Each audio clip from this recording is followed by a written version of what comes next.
storms to alert you first. This is KIMT Storm Team 3, weather coverage you can count on.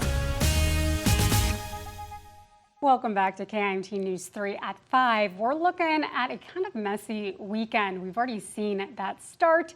Not so great. KIMT Storm Team 3 meteorologist Sarah Knox joining us now. Sarah, you kind of have a cool view of how fast things can change right here in Charles City. Yeah, Charles City getting some snow last night. Maybe not the bulk of it, but snow nonetheless.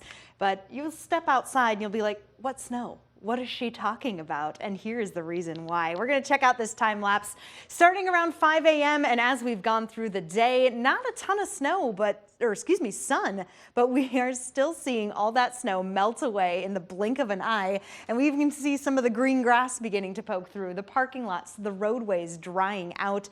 That is what happens when we start to get some of these spring storms, and yes, we are tracking another one that could pack a little bit more of a punch. Before we talk about that though, if you did have to travel out in the mess this morning, I do have some good news for you. Traveling back home this evening, not going to be quite as bad. We've got green seasonal roads across the area, not seeing any plows out anymore. Things are looking a-okay. A lot has melted. The roads are mostly dry, some of them still a bit wet. My biggest concern is going to be for the sidewalks as we get into the overnight tonight, with temperatures dropping as low as they're going. Refreezing will be an issue, which means anybody who wants to go for a walk outside around the neighborhood, be careful on those sidewalks. All right, moving on to satellite and radar here. And one reason why we are seeing some melting, the drying taking place on the roads, is because drier air is returning to the area. In places like Rochester, I have personally seen the sunshine poke through a few times through the clouds. Most of the sun can be found a little further on to the northwest. Not a ton of it, but snow nonetheless, or sun nonetheless. Man, these S words, snow, sun, they just sound so similar, don't they? Talking about the snow though, that has simply moved on, at least this initial wave, this initial system, which means that we're going to be setting the stage for what's going to start this weekend on a pretty calm but chilly note. Temperatures right now stepping out the door, it's 30 degrees in Rochester, so below freezing, and Charles City has also dropped below freezing, was sitting at 32 not long ago, now back to 30 degrees. Factor in the winds, and we're getting some chilly wind chills. It feels like 19 degrees on any exposed skin right now in Albert Lea.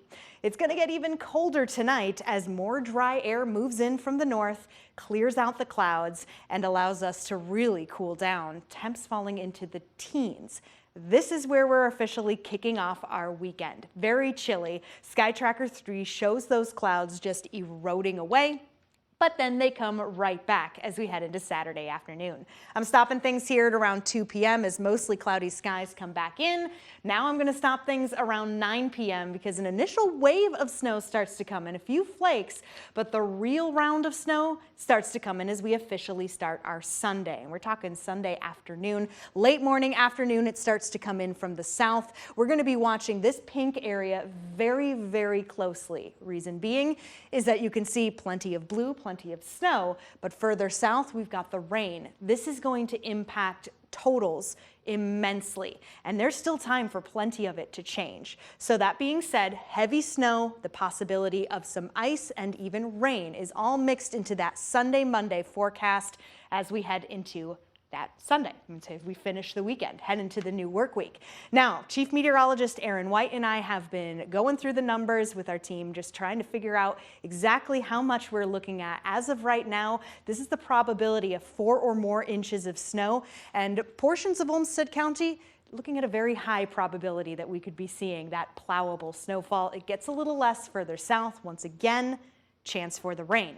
So you're going to want to tune in tonight after basketball for sure. KIMT News 3 at 10, and we'll have those numbers for you. Just a closer look at this storm coming in for Sunday, leading into a warmer Monday. After that, we could even see a few more flakes as we cool back down on Tuesday. Jess.